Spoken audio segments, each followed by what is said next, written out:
Sid off heroin. Yeah, of course, but, you know, listen, the poor fucker was doomed. His mother was a registered heroin addict, and so where do you really go from it? I'll tell you, listen, I thought about this, and I would have, you know, it drove me nuts for years. It really, really hurt when he died and all of that. Thinking about what I could have done more for him. He was fucked from the beginning. When your mother's like fucking fiddling with that stuff to you, and it was like a really not great moment. Like the Sid was about, I don't know, maybe it was 16th or 17th birthday, right? So it's hard to remember other than how ugly the situation was. It really, really hurt, right? We'd been up all night running around Hackney and doing what, you know, fucking lads do with Hackney. And went back to Sid's mum's house, thought we'd play some music, and, you know, and just drink some beers. And she goes, "Happy birthday, Sid." "Oh, thank you, Mum. What is it?" And it was a little bag of fucking heroin with a couple of needles, right? And this is a long time before the Pistols now, right? And he goes, "Oh, don't worry, John." You know, she means well. It's just going to help me relax later. You know, and I let that one go, and I should have fucking exploded at the time, because I know better. But Sid's mum was very ungenerous anyway. You'd be out all night and she'd be there. She's very, very toffee-nosed about herself. And she'd have one particular instance, I remember this, it was she'd cooked devilled kidneys for Sidney Vicious. And I had no concept of, like, what that was, you know. I mean, like, I love offal.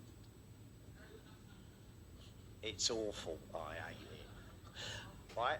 And, but this Mediterranean dish thing, and she goes, "Oh, yes, it's a recipe I learnt in Ibiza." But there was none for me, you know. And for instance, when Sid had come to my parents' house, there'd always be something for everyone.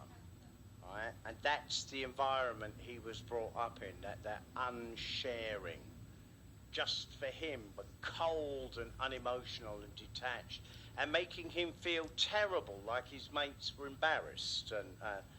And she never, ever, ever did anything to try and correct making him feel not special, but unspecial because of that. So poor Sid really, really went through it, right? He's my mate, and he'll always be my mate forever and a day. But when parents do that to you, it sets you off on such a fucking, like, bad trip, right? And I got to tell you, there was nothing ungenerous about Sid, but his mother was, right? And she fucking gave him smack, you know? That fucking bitch needed to be smacked senseless.